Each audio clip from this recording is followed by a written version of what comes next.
ஸ்கூலுக்கு போகிறவங்க குழந்தைங்களுக்கு இப்படி லஞ்ச் பாக்ஸ் கொடுக்காதீங்க, இப்படி லஞ்ச் பாக்ஸ் கொடுங்க.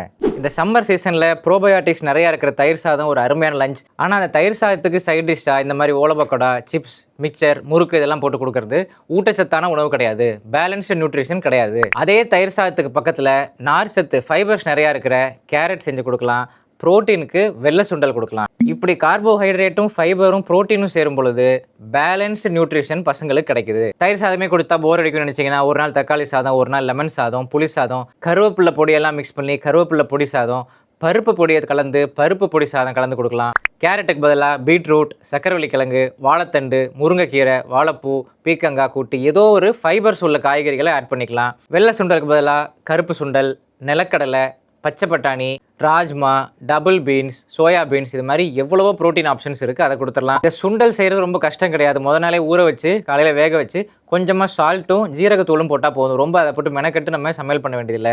பொரியலுக்கு மட்டும்தான் நீங்கள் மெனக்கடணும். இது ஈஸியாக செஞ்சிடலாம். இன்னும் சிம்பிளாக 2 in 1 சமையலாக முடிக்கணும்னா பச்சை பட்டாணியும் அவரைக்காவும் இல்லைனா பச்சை பட்டாணி பீன்ஸும் ஒன்றா பொரியல் செஞ்சிட்டிங்கன்னா ப்ரோட்டீனும் கிடச்சிரும், ஃபைபரும் கிடச்சிரும். தேங்காய் மட்டும் ரொம்ப போட்டுறாதீங்க, மத்தியானத்துக்குள்ளே ஊசி போயிடும். இந்த மாதிரி யூஸ்ஃபுல்லான லஞ்ச் பாக்ஸ் ஐடியாஸ்லாம் உங்களுக்கு வேணும்னா லஞ்ச் பாக்ஸ்னு கமெண்ட் பண்ணுங்கள். நானே லஞ்ச் செஞ்சு கொண்டு வந்து உங்கள் வீட்டில் கொடுக்குறேன், இல்லைனா உங்கள் பிள்ளைங்களுக்கும் ஊட்டி விட்டுறேன்.